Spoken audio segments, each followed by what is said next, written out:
2.5 and 3, and still him playing with me in the garden. And sometimes, you see, it would become very confusing because I didn't know that everybody couldn't see this. And I wouldn't just sense spirit, I'd see them like you'd see people. But they were always a lighter, a lighter body. There was more light around them. People were denser. But I couldn't determine which was people and which was spirit, because I thought this was just the way the earth was here, and this is everybody could see the same thing. It just felt normal. It did feel normal. I was the same. Yeah, it did. Yeah. I was the exact same. Yeah. And did you notice in your life as well? It's not that you start to get older and you realise that I'm seeing things or I'm saying things that other people aren't seeing, or sometimes you'd see something that wouldn't have happened yet and you'd see it like as if it already had happened, and then you'd feel like you were getting into trouble for it if you had said it. So I'd say by the time I would have been 7 or 8 years old, I learned very quickly to keep my mouth shut. Because you sound crazy. Yeah. Or you're going to get into trouble. I was told, go back to bed, it's your imagination. Yeah. It's your imagination, son, go back to bed. I was like, okay, but it really is. Yeah, you could go back to sleep. I was petrified. Yeah. Me too. And you get caught between like what I'm seeing and what you're told as a kid is not being real. Yeah. So it's not easy. Yeah. And I don't know about you, but then, as I was getting older and going into school and starting to kind of make sense of the world, and I suppose I was very lucky because my mother's mother was also, so intuitive, and she could read the fire. She'd sit looking into the fire.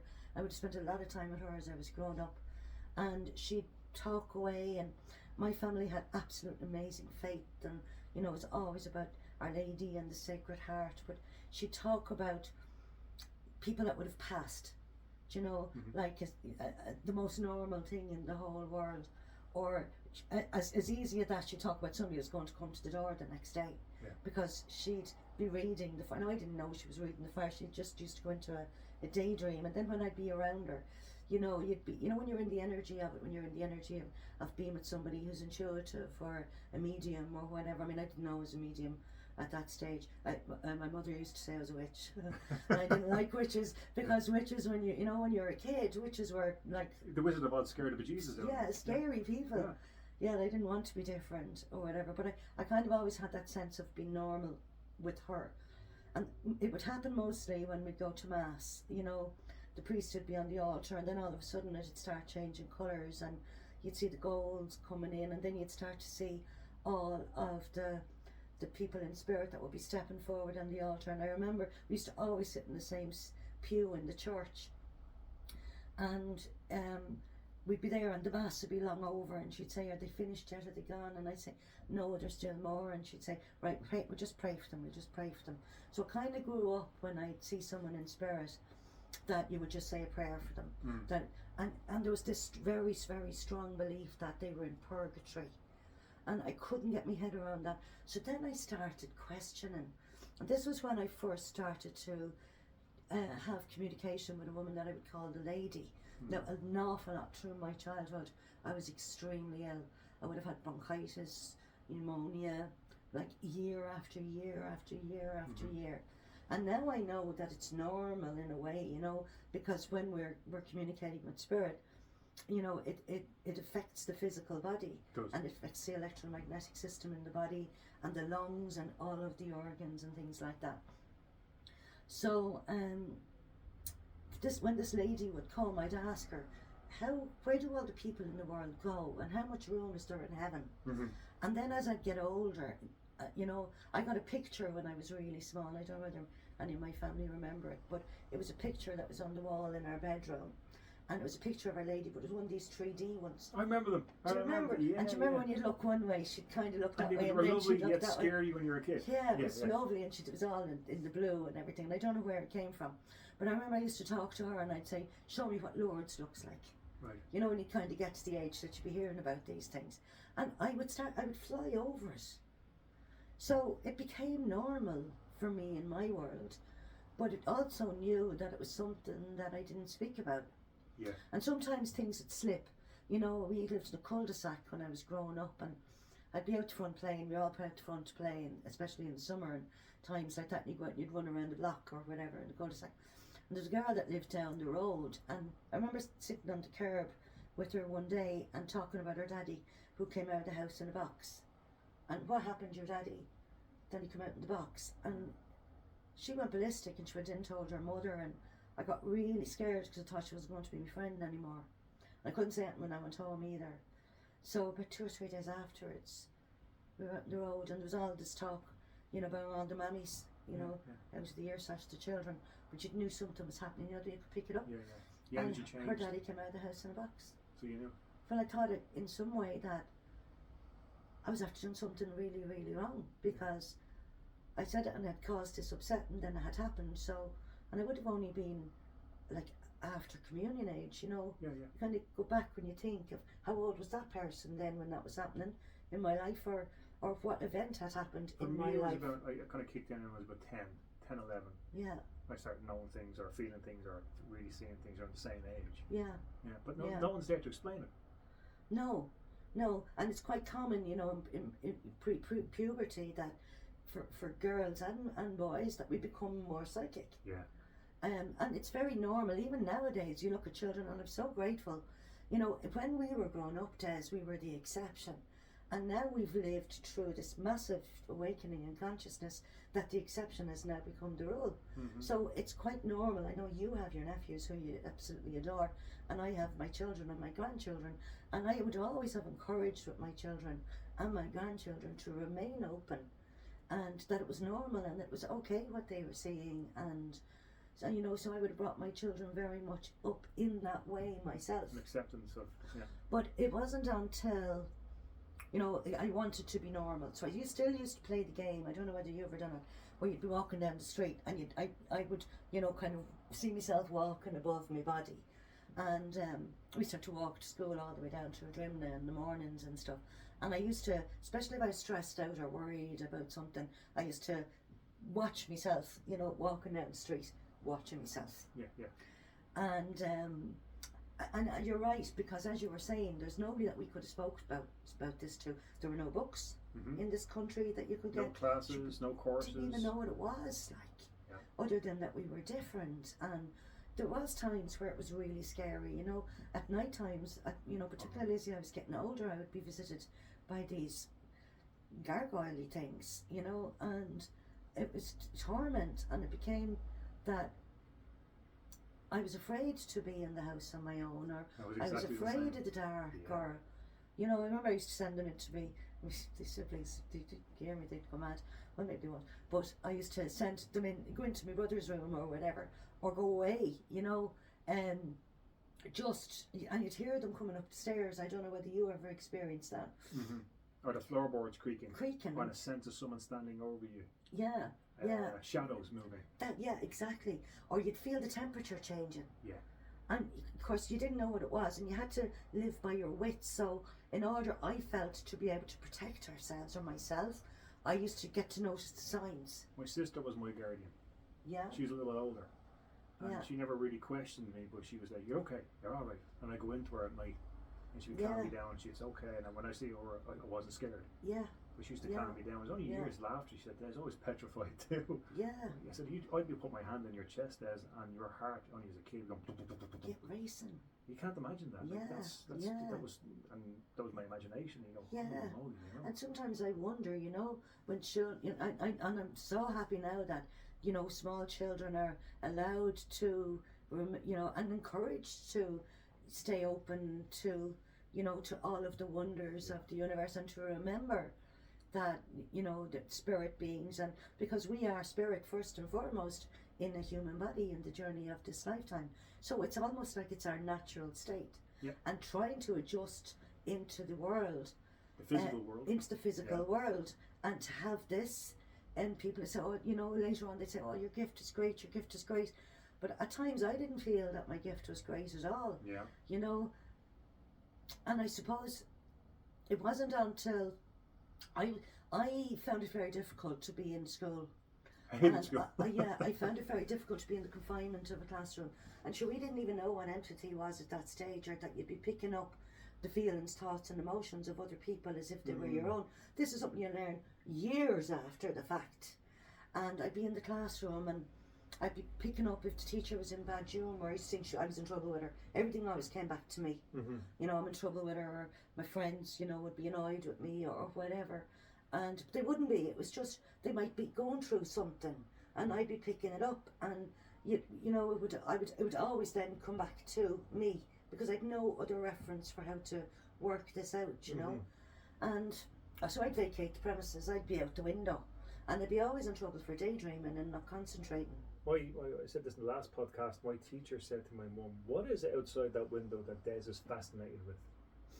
I used to go, freedom. Yeah, which just flew. Yeah. We just literally vacate the premises. Check, please. And because it was normal for us, because we'd done it so much in our life, I suppose in a way to be safe within ourselves, that if things became too overwhelming wherever we were, we'd leave. Check, please. Yeah. And to be able to leave and to be able to come back. And because of that then, you know, as you go on through the years of your life and people talk about your childhood, I mean, now I would have much more childhood memories, but for quite a while in my life, I didn't have very many childhood memories. And it was only through my own work, you know, through working on myself, that over the years, to try and make sense of what was going on in my life and how I was, and to be able to adjust to it, that I realised that the reason I didn't remember a lot of my childhood was because I, you know, the daydreaming, I'd checked out. Yeah. But isn't that normal though? Because I remember school, not only like if I hadn't got a psychic ability, school being incredibly boring and being taught by an unmotivated teacher. Any child is going to check out, because the kids aren't built to sit still for 6-7 hours a day. They're built to play. Totally. And also there was no, you know, there was no knowledge of, you know, that you were all herded in 30 whatever it was in the classroom, and I had massive separation anxiety when I was in school. That was a big thing for me too, yeah. And you know, I found it very difficult to adjust into a room with so many other people, and you know, so I was constantly scared. I spent most of my childhood feeling scared, you know, or ill. I kind of would go between one to the other, and it was a go-to. It was yeah, and until, you know, it was absolutely amazing the way the journey of life unfolds. When I left school early enough, I left after my junior cert, so I would have been about 16 years old, and I went into hairdressing, and I was always extremely creative, and I loved people, and hairdressing was a safety net for me in a way, because I was connecting and working with people, whether I was washing their hair, then I went on to be a stylist, and then, you know, went through the ranks in the hairdressing, and I found it very easy to be able to, you know, you get clients that would come back to you, and I suppose it was one of my greatest training grounds in counselling, but it was also one of my greatest you know, times in my life where I could work with people and get to know them, and then you'd be getting messages from spirit and kind of bring it in a way that it was just part of a conversation. And I got a lot of peace in my life during those years, between the ages of about 16 to about 24. And then I was married and I started having children. And I kind of tipped in and out of hairdressing after that, you know. So what was the transition from you were a hairdresser, and what led up to the work that you're doing now as a professional medium and teacher? I would have always, when I finished hairdressing, I wasn't passing messages at all. And I would have kind of struggled along with it until my second child was born. And when he was a couple of months old, it was impossible for me to keep working, even if it was just Saturdays. Yeah, I'd bring one of the kids with me, and my son was too small, and so I was getting minders and, you know, all of the things at the time. I was in a lot of kind of change and trauma in my own life also as well. I was married at the time as well. I would have been, you know, continued in that relationship until my last child was born. But after, so constantly seeing spirit and being in that trauma again, and my third child was born, and I would have been 30 when he was born, and my final child was born when I was 34. And between the ages of 30 and 34, I would have had a lot of personal trauma, a lot of changes that was happening in my life, and I was struggling to hold on to life as I knew it, because I didn't know. I actually thought at times that I was dying.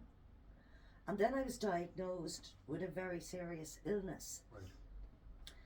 I was diagnosed with cancer, and it was in my lung and in my kidney and in the bone of my leg. And I always knew that there was something that I was supposed to do. But remember, we'd no reference for spirit, working with spirit. We'd no books, we'd no mentors, we'd no teachers. My grandmother had passed at that time. But I had my faith. I mean, my faith was very, very strong. I've my faith in Our Lady, my faith in the Sacred Heart, and also the fact that I would have seen, who I called the lady.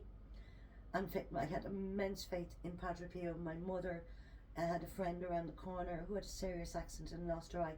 And the short story of it is, she knew Father Alessio, who worked with Padre Pio, and he used to send over the gloves. So my mother would be around with her, and she'd be dressing her eye, and the glove would be there, and her friend would let me play with it. And I used to put it on, and I used to get this beautiful smell, and I still call it now the holy smell. And it's a sacred scent. It's the only way I can describe it. So when I was diagnosed with cancer, and this was after a long period of illness,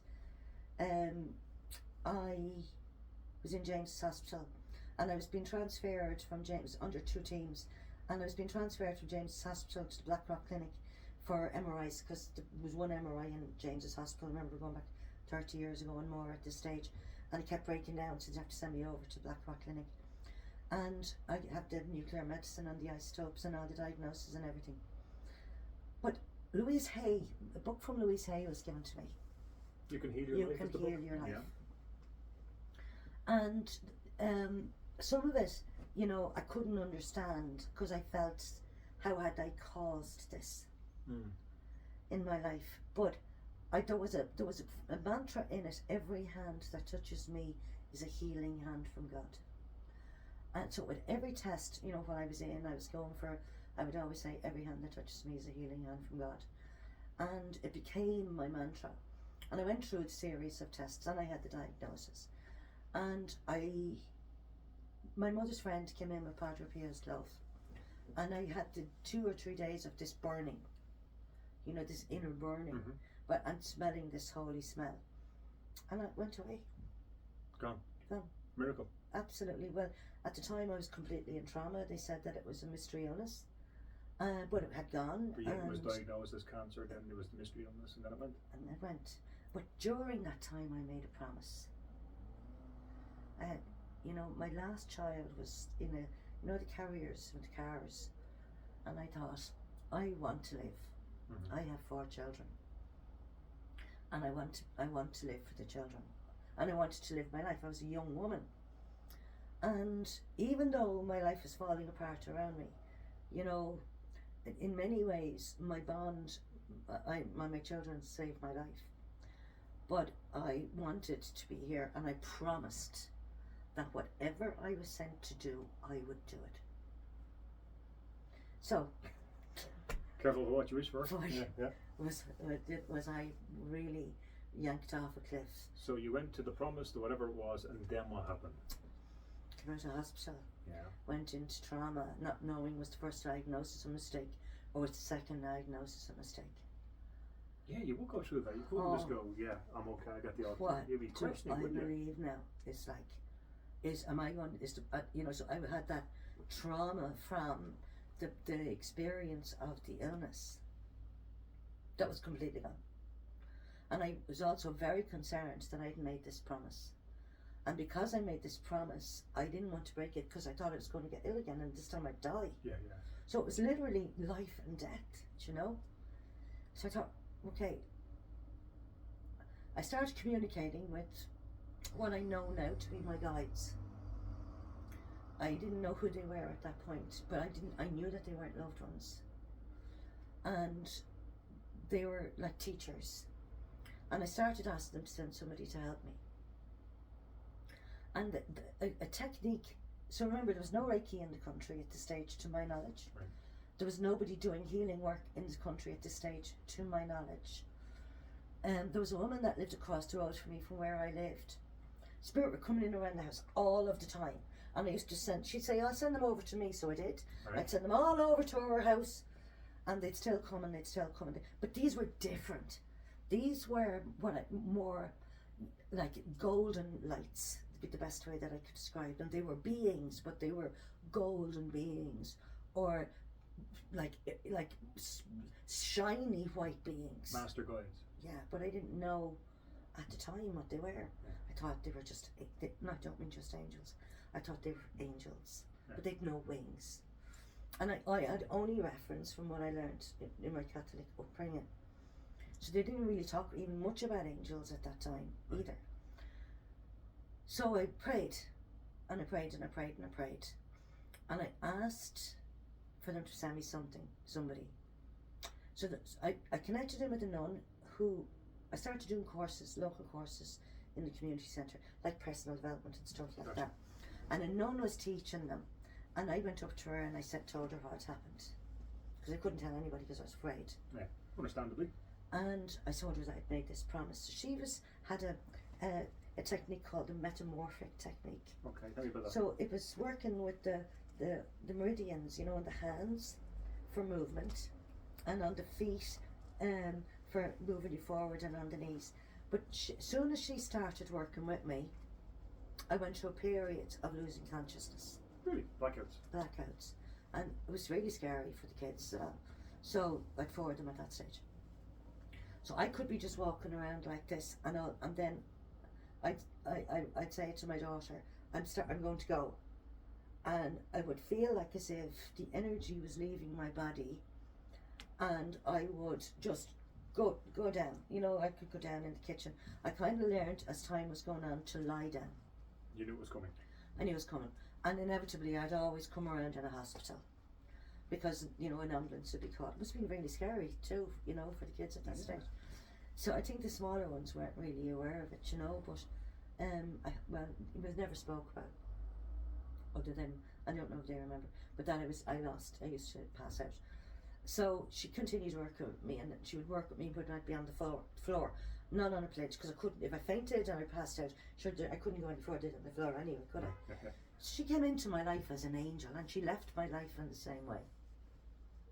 She came, and then she disappeared.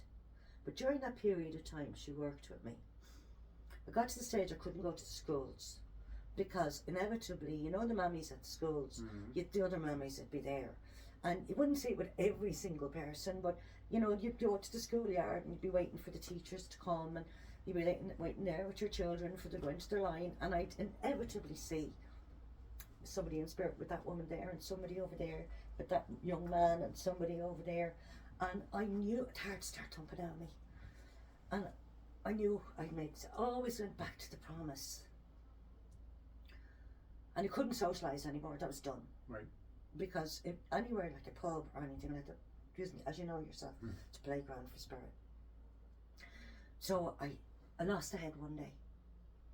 Couldn't go into the local shops. And I said, right, okay, you need to bring Des over to me, because I'm not going to go stop him in the street and say, Des, there's a man here and he's telling me he's your grandfather. Yeah, you can't do that. And he wants to talk to you. Yeah. So you need to bring him over to me, and he needs to be able to feel you when he's with you. Mm-hmm. And you need to tell me things I don't know, and if you do that, I'll pass your message. Yeah. And I'm not telling anybody what I do. Yeah. And I I did the thought, exact same. I tricked you. You're never going to be able to do that. I'm keeping my promise. Yeah. But now this was, say, maybe 4 or 5, 6 months after the illness. Right. I'm keeping my promise. I'm doing what I said. But this is the lines, the rules. The kids will tell you the electricity in the house used to keep going. They'd hear plates being broken downstairs. I used to blow bulbs. Bulbs, yeah. All this used to be going on. And I'd be saying to them, it's all right, it's only people in spirit, it's all right, it's only people in spirit. Because we're gathering and building and building and building. Now, remember, we're coming from a place, and you remember this yourself. We've no mentors, we've no teachers, we've no books. Yeah. Okay? So we're really in no man's land with this No compass.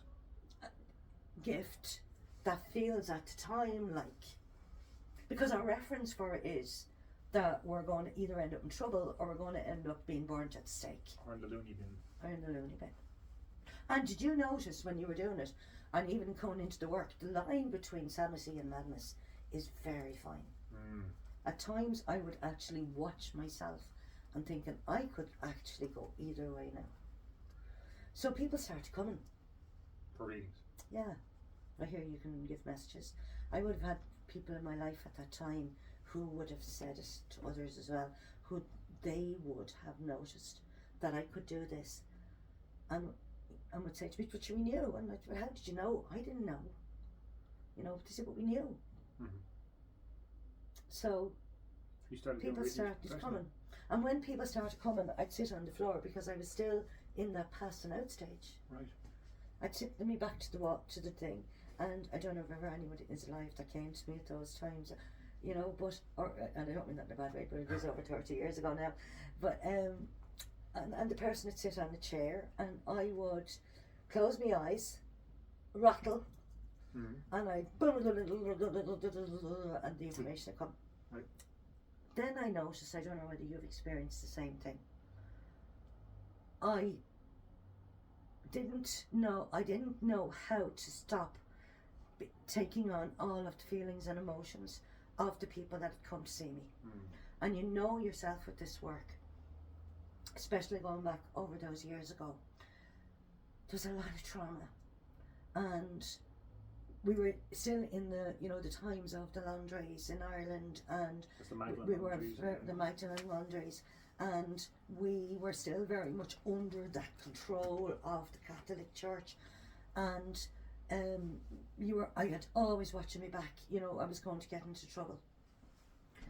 So eventually I got courage, and I moved from the floor up into the chair, and in 1998 or 1999 I opened the very first Sacred Space. Now, at that time, Sacred Space wasn't a thing like it is now. There was, when we opened Sacred Space, very shortly after that, the Jesuits opened up Sacred Space. And we found that out because there was a guy that was helping me at the time, and he's passed now, and his person's name is Brian. And he was doing all the logistics, registering and all of that. So we registered the name Sacred Space. Which is the building, the school, the venue you have now. That's what it is now. Here in Clondalkin. This is the third one. Yeah. Which is another story completely onto itself. But then we moved in there. I started doing readings in March. I met a man called Paddy McMahon, who's now guiding me. The great Pat McMahon. And sometimes when he'd come in as a guide, I still pinch myself. I can't believe it, like. I've picked him up and I'm around you a few times. Why is he working with me like Paddy McMahon? He was a legend. Still I is. Loved him. Yeah. I loved him.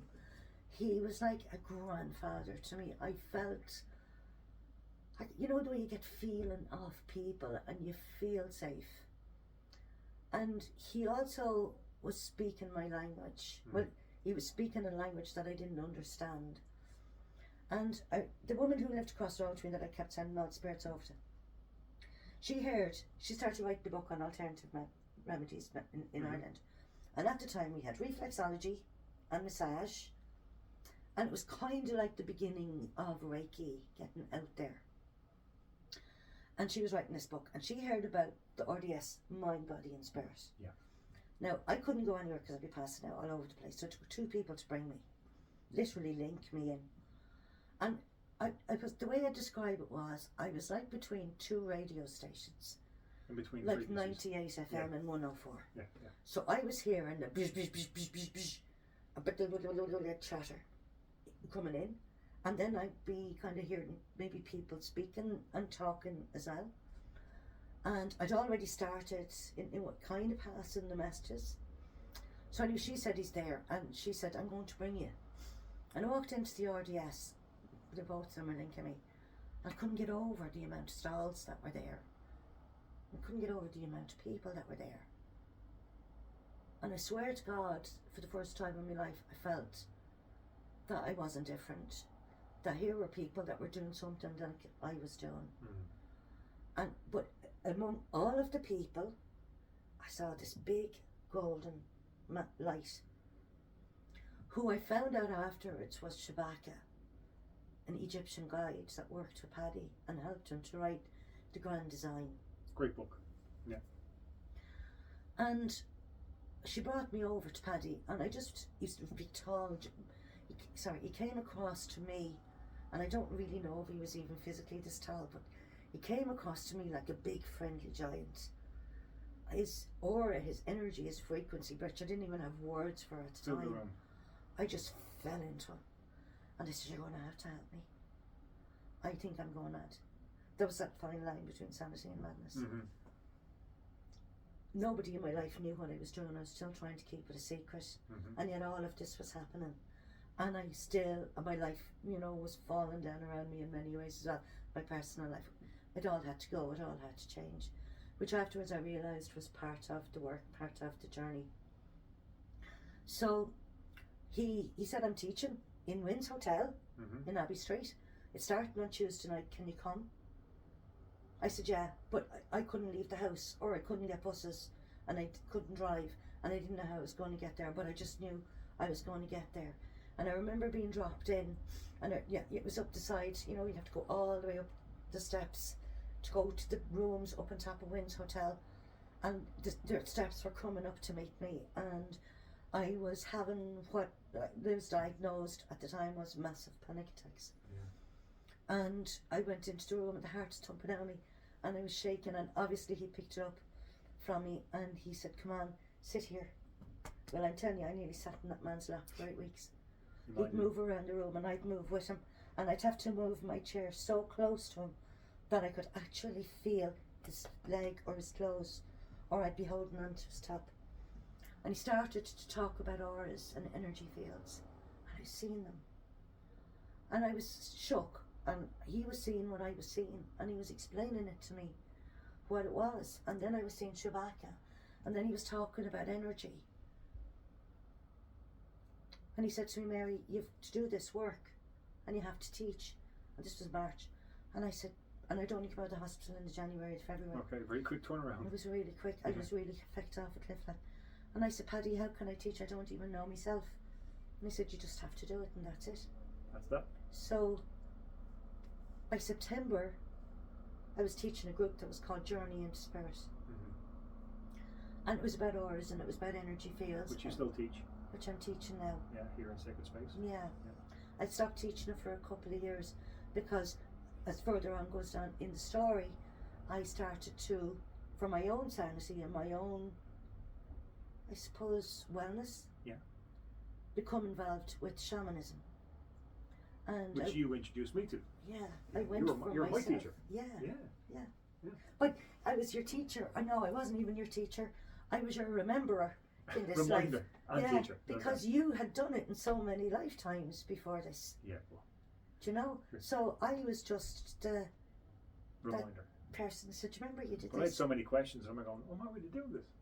I know how to do this. Why am I doing this without a number? Yes, it was weird. That's what it is. You really helped me understand what I was getting. And it's so important that we understand, isn't it, Tess? Yeah. Because when we understand something, we can handle anything. Do you know? And it's so awful to be different when it's something that we would have experienced in so many lifetimes before now, and we'd no teachings. If we had been in the East, we'd have been supported and nurtured. We'd have been supported and nurtured, and our community would have come around us, and the teachings were there, and it would be normal, and it would have been a complete. But we were plunked. But now it's in the West exceptionally trendy.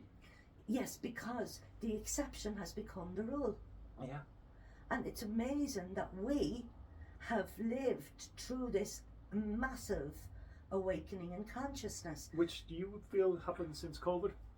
100%. Me too. Des, do you not remember we used to speak about something big was coming? Yeah. And we couldn't figure out what it was. And I remember even in the rooms, in the groups, when I'd be working with people talking about raising our consciousness and raising our frequencies. Yeah. And not even at that point having a full understanding of consciousness and frequencies. I mean, through my introduction to shamanism, I went on and I trained in shamanic practitioner and shamanic practices constantly for 7 years, and then another 3 years working with different teachers and different indigenous teachers. You're in Mexico as well. and all, weren't you?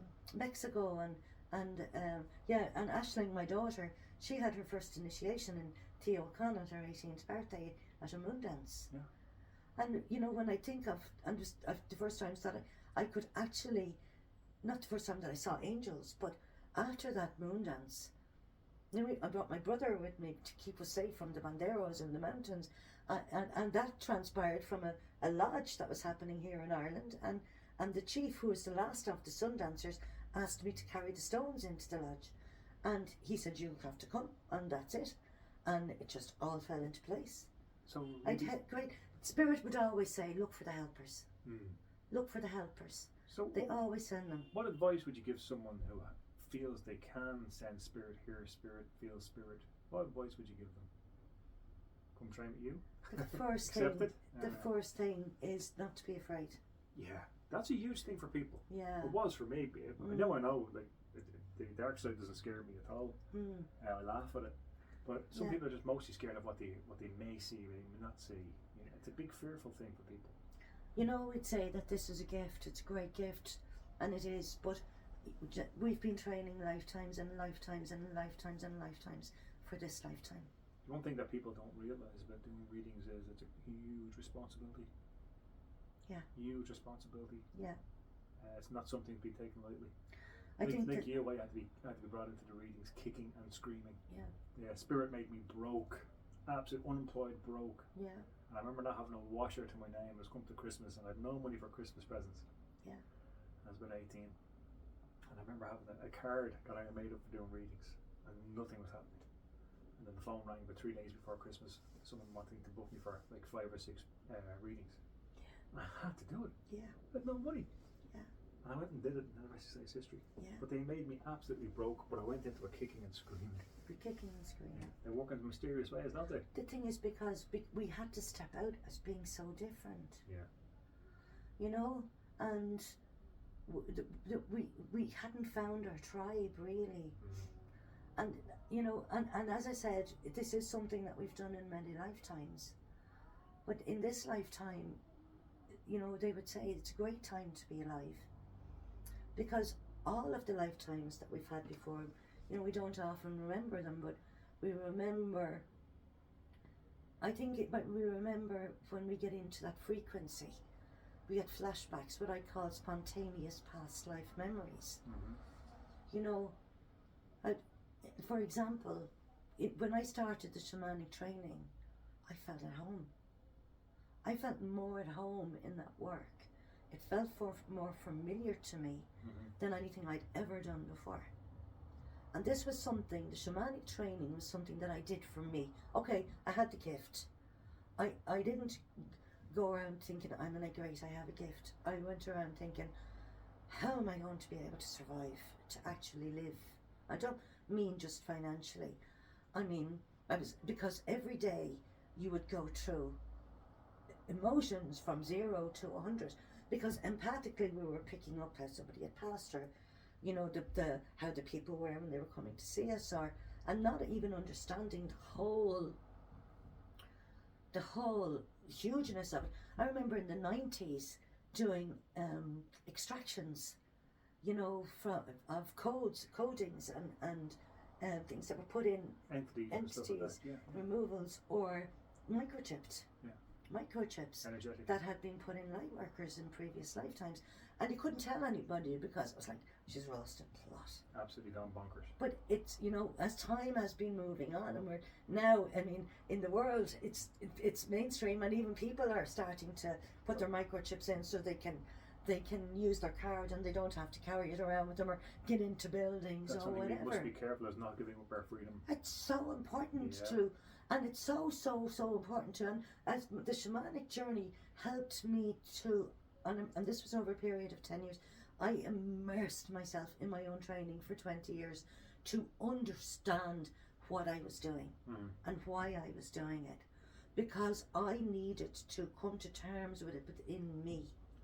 And of course, you know yourself, Des, when we're doing this work, you know, we are constantly triggered to clear. To become a clear and conscious channel. And then as the time goes on and we learn understanding more about evolution and raising consciousness and even what consciousness is, and going through that transition of, in the beginning, you know, I remember the Opus Dei coming to the centre in Sacred Space and questioning me about the groups that I was teaching. Who did?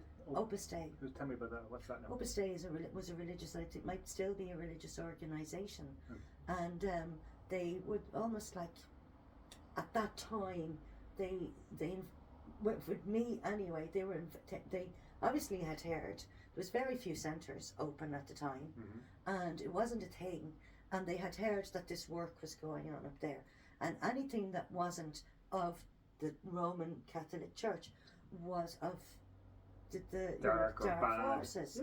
And even though, I mean, I would always lean back into my faith, and now I know that it is all connected and it is all one. But in those days, you know, if you didn't follow this path and this route and this hellfire and damnation, everything else was heathenism or paganism. Yeah. And even like the guy called Gabor Mate is a psychologist or whatever he's taught us, but he also talks about shamanism. And we're now starting to learn how to heal mind, body, and spirit, as opposed to just working with the mind. Yeah. Everything, it's all modalities bringing it to one. The body can't heal unless all bodies heal. Yeah. You know, and this is not I mean, shamanism is indigenous.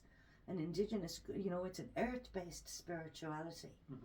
And as I said, for me, myself, I came into this work to understand who I was, and also when you're working with spirit and you're working with the light, everything that's in shadow must come into the light in order to be cleared. It's in order to reach enlightenment, we must first make the unconscious conscious. Yeah. So that's the shadow and coming into the light, and the energy was coming in stronger and stronger and stronger with the reading, stronger and stronger with the work. It was getting more out there, more people were coming. So I was more in the work than I wasn't in the work. And I needed to find a way that I could manage this within my own system. At that time, we were working with an aura, an energy body.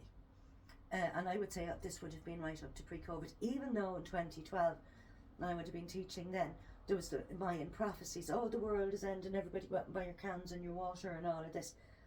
It was just the world was ending as the Mayans knew it, the Mayan calendar, that you know, they had come to a point where they couldn't see a map for the earth because we were writing a new map. And in 2012 was the beginning of the awakening in consciousness where, excuse me, Gaia started to move through the Arcturian corridor, a portal that had been opened. And it began in the raising of consciousness, the raising of frequencies. So, as above, so below. Our own frequencies started changing. We were becoming recalibrated. And as we're becoming recalibrated, all of our stuff is starting to come up, or anything that is in shadow is coming into light. It wasn't really until we moved more towards COVID, you know, we would have started picking up in around 2017, 18. I remember I went to India to an ashram, and I went over with the intention of giving up the work. I had done it 30 years at this stage, and I felt I want my life back as I was, in my innocence, that Mary, before this Mary came into the work. Went over to the ashram anyway, brought a group with me, and as part of the ashram, you got an opportunity to speak to the Swami there, who was also a Jesuit, beautiful man. And I went for a walk with him, and I said to him, Corco, what am I going to do about my work? And he said, what do you mean? And I said, well, I'm kind of thinking of giving it up, but I don't know what to do. And he said, why would you be thinking that? And I said, because I want to just be normal now. I'm laughing because I know exactly where you're going. going. When you think like that, I got the message after 30 years. Yeah. And I wanted to just be me. Even though I know that this is me, this me in the work, but there's also a me that is within that. Am I making sense? So he said, go home. Just continue, you're going to get your answer very soon. And about 2 days after I was home, jet lagged and all after India, I was walking through the village here and I met Aisling. here in She'd Clondalkin, only had a in baby, Dublin. yeah. And we were passing the estate agents, and I looked and I said, Jesus, Ashley, isn't that the image of Sacred Space? The first one. And she said, will we go have a look at it? And I said, no. I said, come on, we'll just go in and have a look. She ran in ahead of me, got the keys, got the estate agent, came around the corner. She said, hold the buggy, up the stairs. And she said, oh, Mum, it's lovely, go up and have a look. I went up and had a look, and within that hour, we had signed for it. This is the one who had gone to India to give it up. To give it up, and all of a sudden. But within a year of that, we started to move into the energy of COVID. That's right. And I felt we knew that there was something coming, but I also felt that COVID was a great awakening. Because I know for you too, you were online doing readings all over the world. I was online doing the readings as well. And we were communicating with each other, quite regularly. How are you getting on? How are you getting on? And we were talking to people in different countries who were all in the same boat. Everybody was going through the same thing. And it was the first time in the history, of the world, as we knew it, that everybody was in the same boat. And it was a great awakening in consciousness. Where healing had started to, the healing, world had started to gather momentum, and there was more things, that was kind of going on. It then blew up during COVID and after COVID. Yeah. So many people also went into themselves because they couldn't go out, they actually went in. Yeah. And then people enjoyed nature more. Absolutely. They were meditating, it was yoga, it was into the sea. Sea swimming became huge. Yeah. Everyone connected. Yeah. And we would have started as part of Sacred Space community work. Yeah. And part of that community work was setting up an outdoor yoga in a couple of the local parks. And during COVID, Aisling was out with the guy from the organisation that was working. We were working with, right, with paint, putting down 2 meter distances, markers, yeah. And we had yoga in the Phoenix Park, outdoors. The madness of it, with everybody on their markers in order to stay within the guidelines. So, people. We kept the centre open. People were coming. We were able to kind of wangle, in that we could work under the umbrella of, well, there was counselling going on. That's here right. At the time. That's right. And we were able to, and that was one thing that I really noticed. People were isolated from families, isolated from the older people, had to stay confined to a space. For some people, it didn't really change much of their life because it was life as they knew it. We lived very much like that anyway. Yeah. But for others, they were in a life where it was like, I can't do this anymore. I need to change. But also I found since then, I've heard so many people leaving jobs, doing different jobs, a lot of breakups. Yeah. A lot of breakups because people aren't in alignment. Yeah. People waking up. I've had people come in through the door who's never had readings before. Yeah. No interest in spirituality before COVID. Now they're saying something brought me here. I don't know why I'm here, but I've just been drawn to it. I've never had a reading. I don't know why. So people are waking up and they don't even know it. I know I need change. I don't know where to go. Yeah. And you can see it now. I mean, then yoga started on beaches, and then, people started to move more and more into wanting to know more about healing and, following their own path. And as much as I love the new way of spirituality and people awakening, I think people have to be careful out there what we call spiritual narcissists.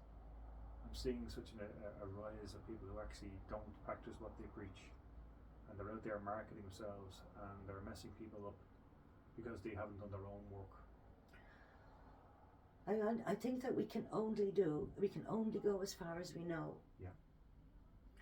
And I mean, as I was on my journey over the years, and as I said, I was in it, seeing one-to-ones, and very shortly afterwards teaching. I could only take people as far as I would myself. So it wasn't until I started learning more, doing more groups. Now, I didn't do this so I'd know more about healing work. I did this to keep me sane. Yeah. I did this to understand. I was hungry for information that was going to help me understand what this was that was going on with me, that I was so different. I had, and then, so the more I learned, the more I could teach. Mm-hmm. And the more I knew the more then I could bring into my sessions, the more I could bring into my teachings. And this is why now, you know, I still see one-to-ones 3 mornings a week, but my true wish is to go deeper into teaching. Yeah. Because we have the map, you know, in shamanism, these maps are in what we call non-ordinary reality.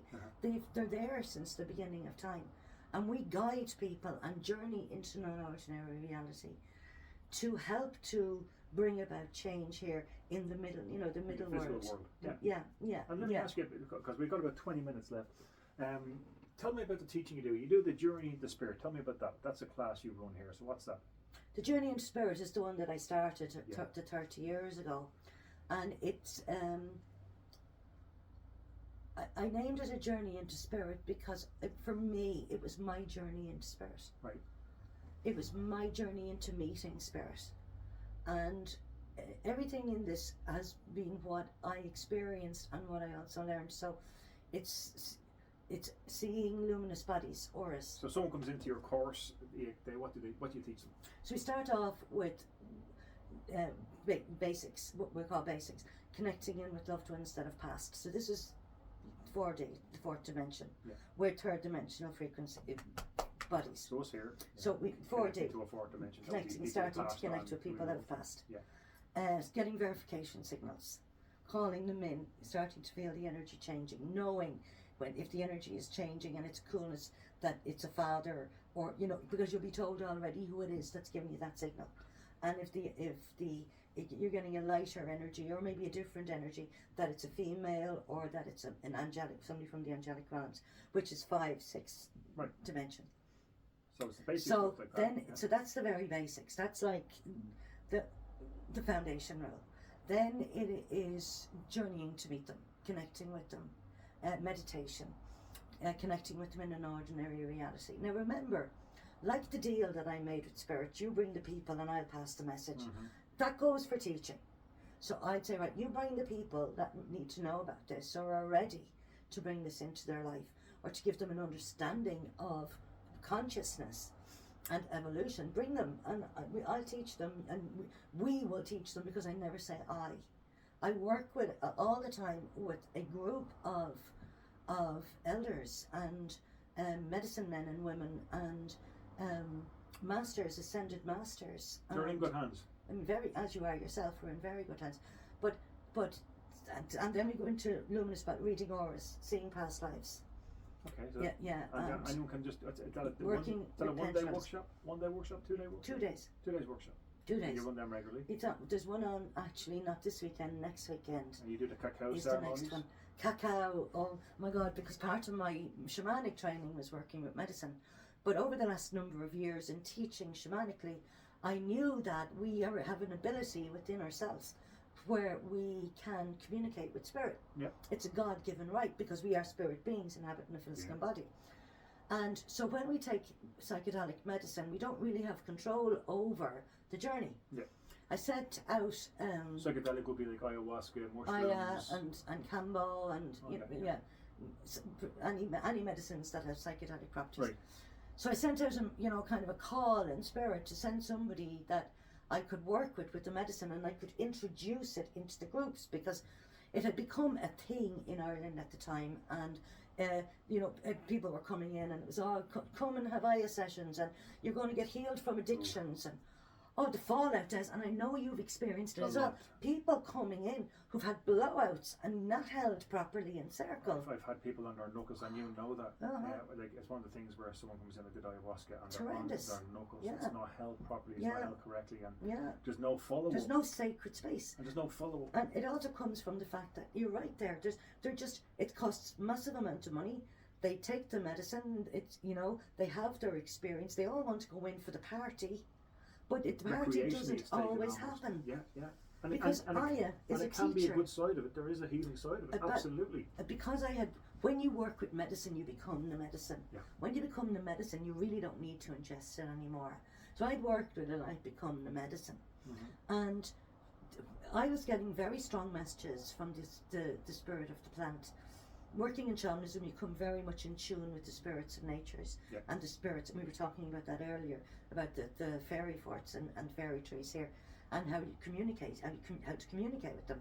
But in some of my Aya sessions, I would have connected with the spirit of the plant, which is the vine and the leaf. And one is a trickster, and the other one is a very wise teacher. Mm. And it makes sense to me when I hear of people going and take these medicines in massive amount of groups in a hidey away place somewhere, that they can't leave, and there's nobody holding space. What do you say? Or very space? seldom being held in space. For those who don't know, that amount of people. For those who don't know what Mary means by holding space, it's like a doorman who watches over the bar. Totally. It's completely safe. And if someone isn't able to keep that sacred space, you're going to get a whack. So that's what Mary means. We know what we mean. But, totally. I forget about the other language. Yeah. And also, if somebody has a blowout, which is quite common, very common, that you can be in there and that you know the map, and that you can guide the person through it. Yeah. But so the cacao. Sorry, we went off track. So I've sent out this message and made a connection with a guy called Garrett. Yeah. From Mother Earth. And this isn't, I'm not advertising here, it's just I connected with Garrett, and he started sending me the cacao. So, so Mother Earth is a company? Mother Earth, is a company, Garrett and Caroline, and they have brought in all of these medicines into Ireland. So and they work with the Women's Collective, and so they work directly with the Women's Collective, but they also bring in medicines from many different countries, and they work directly with the farmers. So this was exactly what I was looking for. I was looking for a non-psychedelic medicine that was ceremonial grade, that had integrity, that worked with the indigenous people. And what are the benefits of it? You can communicate and connect through the non-psychedelic medicines. All of them have healing properties that will not just help you to connect, but will start healing your physical body. Yeah. And say Mother Cacao, she heals your heart. In the tribe, she's used as for conflict resolution. Mm-hmm. So this is also for inner conflict, or for within families. It must be made in ceremony. The medicine, the spirits of the medicine. As I said, I had connected with the spirits of Aya, who was very angry because they said the medicine was being abused. With this medicine, with this ceremonial grade medicine, the spirit of Mother, and I call her Grandmother Cacao, works with us, or the Blue Lotus, or so you can come here into sacred space, and where I show people how to make the medicine, and I show people how to communicate and connect with Mother Cacao. So with your journey of spirit, Cacao Ceremony, and of course, my greatest love. What else don't you do? It's like, and also the shamanic. You do Celtic shamanism teachings. Celtic shamanism, and this again is a result of my own training. Yeah.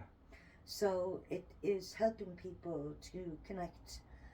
We're very much, because we're in a place of this awakening in consciousness.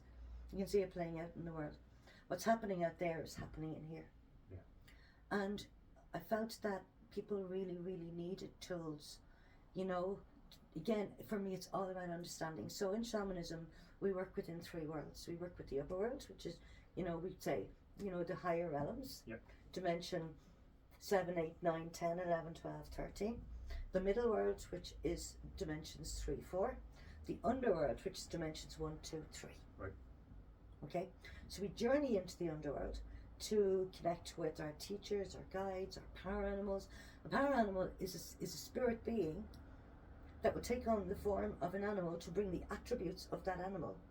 And we journey, and I will guide people journeying into non-ordinary reality through the spirit of the drum. I remember somebody asked, what's so special about a shaman's drum? Yeah, a shaman's drum is the heartbeat of the mother. Right. The first sound we hear as a fetus in our mother's womb, what is our mother's heartbeat? And so we bring, and our ancestors would have journeyed through the beat of the pots and the pans and the rattles. Mm-hmm. So we journey through the beat of the drum. We make our own drums. So before we even make our drum, we connect with the spirit of the pelt, and we ask permission from the spirit of the pelt. And the nearest thing I've ever seen to this is Avatar.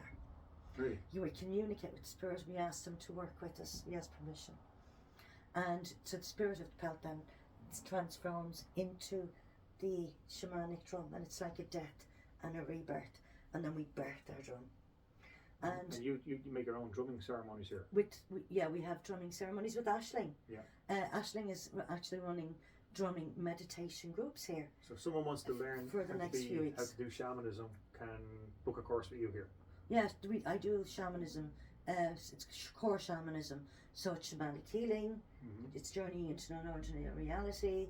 It's soul retrieval, retrieving soul parts back for ourselves, and Power then retrieval. for other power retrievals as well. Ancestral work, ancestral clearing. Yeah. Because when we start doing ancestral clearing, we actually journey into other lifetimes. Yeah. I can remember, like, the first time I started connecting with Mary Magdalene would have been about 15 years ago, and my reference for Mary Magdalene was what I learned from the church. Yeah. But as she started working with me more, and she brought me on a journey with her, now I bring people to France. We go to sacred sites in France where we connect with the energy of the Magdalene. And another thing that I found so amazing is, in the shamanic training, you're working with the Christ consciousness, the angelic realms, you know, your guides, teachers, the masters, all in the upper realms. We work with our loved ones that passed over, belong to us, because they're our bridge. I used to think, I suppose, to keep it in kind of simple terms, the way I figure it out is, like, when I start doing mediumship and doing readings, I thought, like, mediumship is everything. And I realised, like, mediumship is just like Wonderland, and shamanism is like Disneyland and Universal Florida. Oh yeah. It's just so much more. And what I love about shamanic practices is a shaman will never call themselves a shaman. Yeah. A shaman would be a shamanic practitioner, or we would say we're shamanic practitioners. You know, they were known as medicine women, medicine men. The shaman is the Western world. It's not the name that the medicine people would. And the healing benefits are out of this world. Do you know what it's like? 6 months therapy. It really is that. Because it's in the here and it's in the now, and because we're working with the underworld, connecting with power animals, loved ones, we're journeying in the underworld. You know, when the soul loss, you know, when parts of us leave, and a shamanic practitioner is trying to journey to communicate and connect again with those soul parts and bring them back. Power loss, ancestral work, bring it all into the middle world, which is this world, or anything that we would gain going to, you know, the higher realms for healing, working with guides, archangels, angels. You cannot work with a frequency unless your frequency matches the frequency. That's where I get onto, like, people having, the practitioners of any healing have to practice what they preach. Yeah, you have to do the work. Absolutely. I think one thing I've really worked hard on is practicing what I preach, and you know that. Yeah, you did. I work really hard on that to say, I follow my own advice. Yeah. I do exactly what I tell people, guide people on. Yeah. And there's a lot of people out there who are giving advice but don't practice it themselves. Yeah. Doing the healing work without actually ever healing themselves. Yeah. You cannot give a frequency if you're not that frequency. No, you can't communicate with a frequency if you're not that frequency. Yeah. And you can also, you know, when we go to sleep at night time, we astral travel, okay? Yeah. So we astral travel into the lower to middle realms of the fourth, which is loved ones and all of that. When we raise our frequency, we then begin to travel to the fifth, sixth, seventh dimensions, which is the angels and angelic realms and the Christ consciousness. But if the more we work on ourselves, the more we raise our frequency. This through the help of working with the non-psychedelic medicines, through the help of training in the shamanic work, joining in all the different realities, bringing it into this reality, because it's earth-based spirituality. But you would have very much been on this train yourself, and I mean, I know I'm going to bring in the Lightworker now that you wrote. You know, and all of the other scripts that you wrote as well. It's very much to bring awareness of consciousness out there into, and the podcast be called the Lightworker podcast, but it's very much to bring awareness to people about this work. Yeah, I find that real light workers as well, we just simply want to help. You know, there's a lot of people out there who are doing it for their own egos or for marketing and claiming they're light workers. They're not light workers. No, but they're doing it because I would say if you haven't done your own work, you're working off of ego. A lion doesn't have to walk into a forest and tell everybody it's a lion. Yeah. But the people in the forest know. And I wish people well, and I'm not judging, but I kind of go practice. This is not with judgment, no. No, this is without judgment. It's like they may not even be aware. They're just coming out with the intention to help, but you've got to do your own work. I kind of find the most important thing in this is that everyone that is drawn to this work and doing the work, because we also knew that we needed 144,000 awakened light workers in order to hold the line through COVID. Mm-hmm. And and it did, and it worked, and it awakened, and now that number is so there's a tremendous amount of people coming into the work because they're needed. But I would say to you, do your own work as well, because it's not just to benefit you and use all your tools to do your own work. It's not just to benefit you, it's to then you can bring it out into you put groups. your own oxygen mask on first. Totally. I can't give you what I don't have. And you become the best version of who you are and connecting with your authentic self. The ultimate version of yourself. Absolutely. Yeah. And we're all on a journey here, and we're all walking each other home.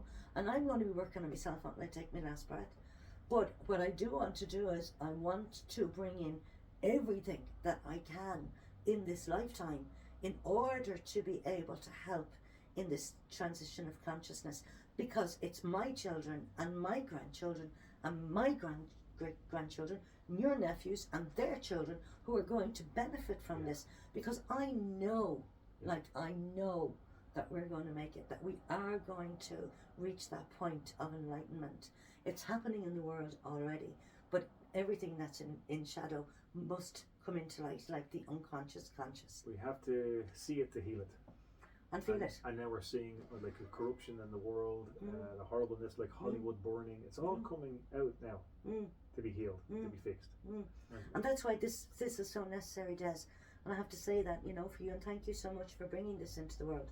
It's so necessary what you're doing, and that needs to be acknowledged. And also in writing the Lightworker, when it is made, which it will be, and it gets out there, I would hope that everybody would endorse it and watch it, because this is what we need. We need real people out there on the ground, coming from the right place of really wanting to help in this awakening in consciousness. That was one of the agreements I made with up there and myself, is that when I did this podcast, because I had many chats about should I do it, should I not do it with you. I know, I remember. And I'm going, right, what I am doing, I'm having real people on. And that means people who are every single day helping and healing and teaching people. Yeah. Every single day. Boots on the ground. Boots on the ground. Not marketing, not through Instagram, not through make-believe, but actually every single day fixing people. Yeah. Having people on a one-to-one basis or a classroom, people that talk the talk and walk their walk. Yeah.